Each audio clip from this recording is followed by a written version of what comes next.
Apresentaremos agora os conceitos fundamentais de hidrometeorologia.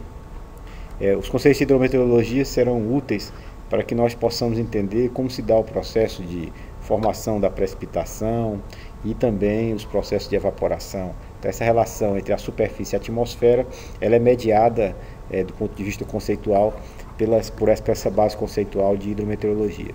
Então, nós iremos analisar neste tópico temas como estrutura da atmosfera, quantidade de água na atmosfera e suas relações com a temperatura, como é que se dá o processo de formação da precipitação, quais são as variáveis hidrometeorológicas mais relevantes, e iremos discutir de forma mais minuciosa a temperatura e a umidade, e as medidas das variáveis atmosféricas.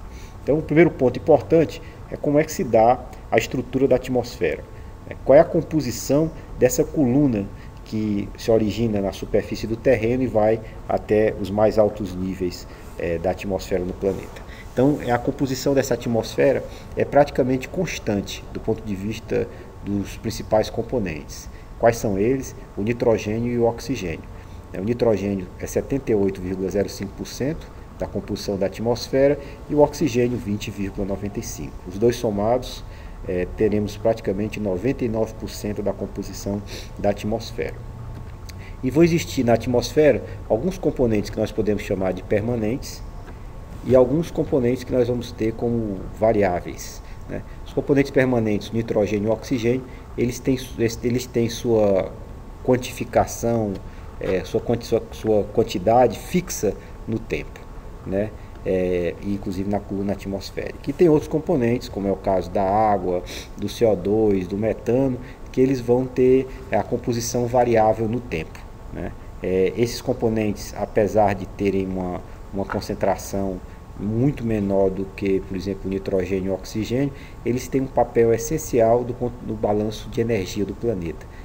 São associados a esses componentes, por exemplo, o dióxido de carbono e metano, o efeito estufa. A água também vai ter uma influência também nesse efeito estufa. Então, esses componentes, às vezes, apesar de ter uma quantidade menor proporcionalmente na atmosfera, eles podem ter um papel relevante no balanço de energia do planeta. A estrutura da atmosfera, ela vai se organizar da seguinte maneira. Nós vamos ter aqui uma camada próxima à superfície da Terra, que é a camada chamada de troposfera. Essa troposfera é a camada mais importante do ponto de vista dos processos meteorológicos, pois é nela onde vai se dar o processo de formação das chuvas, toda a circulação atmosférica centralmente vai acontecer nessa camada da troposfera.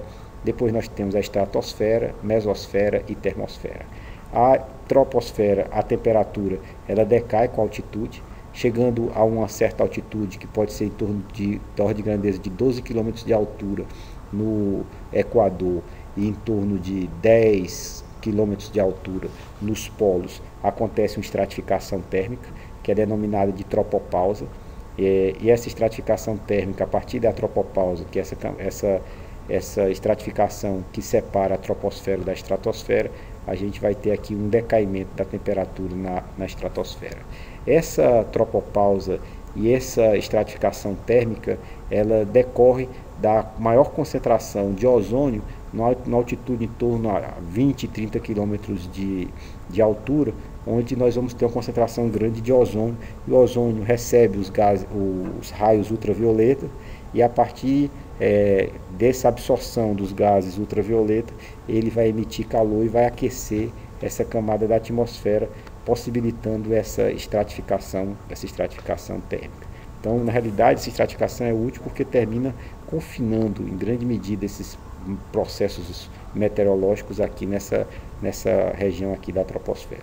A quantidade e a concentração desses componentes pode ser estimada a partir da pressão.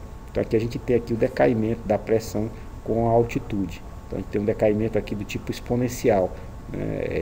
A pressão ela vai decaindo exponencialmente aqui com altitude, e que essa pressão vai caracterizar a quantidade de gases que vão estar presentes na atmosfera. Aqui, essa queda que nós vamos ter de temperatura na troposfera é da ordem de grandeza de 6,5 graus por 1000 quilômetros. Então, se eu tiver uma montanha de 2 quilômetros de altura, nós teremos aproximadamente uma redução de 13 graus entre a base e o pico dessa montanha, utilizando esses grandes números aqui da estrutura da atmosfera.